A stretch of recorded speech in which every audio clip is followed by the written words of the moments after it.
মলুয়া, আরে ভয় পাস না, আজ আমি তোকে শাস্তি দিতে আসিনি, বরং পুরস্কার দিতে ডাকতে এসেছি। চল, উর্মিমার ঘরে তোর ডাক পড়েছে। আমাকে কি পুরস্কার দিতে ডাকছে? উর্মিমালা বদলাই গেছে, হি আমু বিশ্বাস করিলাই। তাহলে কি চাই না? চল বাবা, শিগগিরই চল। আয় আয় আয়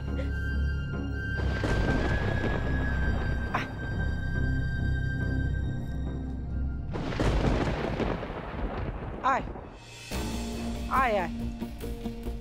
উর্মিমা, মলুয়াকে এনেছে। আয় আয় মলুয়া, আমি তো তোর কথাই ভাবছিলাম।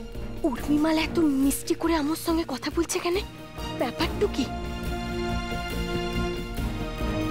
তোমাকে উঠতে বেলায় তুমি বিশ্রাম লাও। আমি জানি যে তোমার শরীরটা খারাপ, আর যে শরীরটা আছে তাও তো শুধুমাত্র তোরই জন্যে রে, না হলে তো কখনই আমি প্রাণেই মরে যেতাম। থাকলা, মরার কথাটা বলোলাই। তুই আজ আমায় বাঁচিয়েছিস, আমি সারা জীবন তোর কাছে কৃতজ্ঞ হয়ে থাকবো রে। এইসব মিথ্যা। এতদিনে আমি তোমায় খুব ভালো করে চিনে গেছি, কিন্তু এইসব তুমি কেন করছো? তোকে আজ আমি কিছু দিতে চাই, আমার প্রাণ রক্ষার পুরস্কার। তুমি অক্ষত শরীরে ফিরে এসেছ, এটুই আমার কাছে পুরস্কার।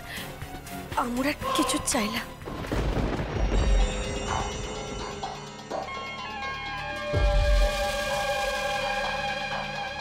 ভেবে দেখ, সত্যি চাস না তো?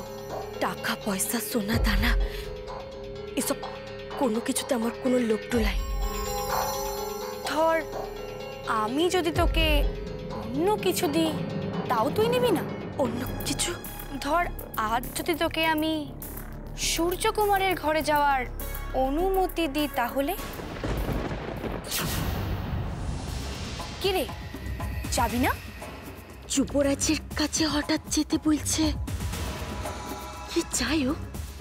যা যা, আর দেরি করিস না। সূর্যকুমারের সঙ্গে গিয়ে এক্ষুনি দেখা করে আয়। ও বলছিল তোকে নাকি কি সব পুরস্কার দিতে চায়। আর ভালো কথা, সূর্য আজকে লড়াই করে খুব ক্লান্ত, তাই আমি ধাইমাকে বলে গরম দুধ আনিয়ে রেখেছি। ধাইমা, হ্যাঁ ওকে ওটা দাও। হ্যাঁ দিচ্ছি।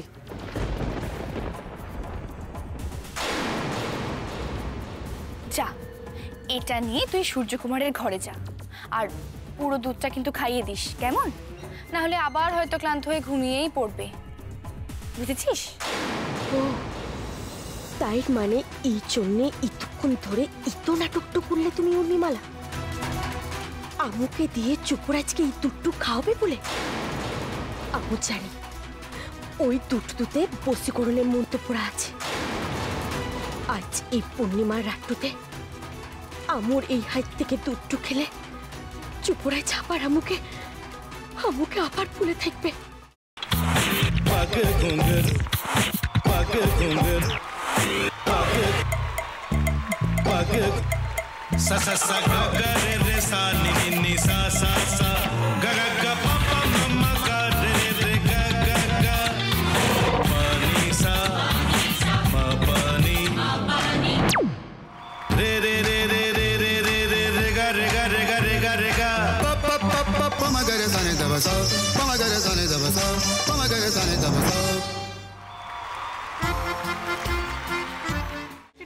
ভাতের সঙ্গেই খায়। তোমার ইলিশ মাছ অ্যাকচুয়ালি ভাতের সাথেই ভালো লাগে। এইবার আরেকটু জল লাগবে। হ্যাঁ, সর্ষে বাটা দিলে তো। তুমি বাজার করেছো কখনো? বাজার করেছি কখনো না, বাজারটা আমিই করি। কোথায় বাজার করো? আমাদের, হ্যাঁ আমি বেলঘড়িয়া, মানে আমি খুব খাদ্য রসিক, সত্যি বড়। হ্যাঁ মানে ধরো শনি রোববার হলেই আমার মনটা চুপচুপ করে।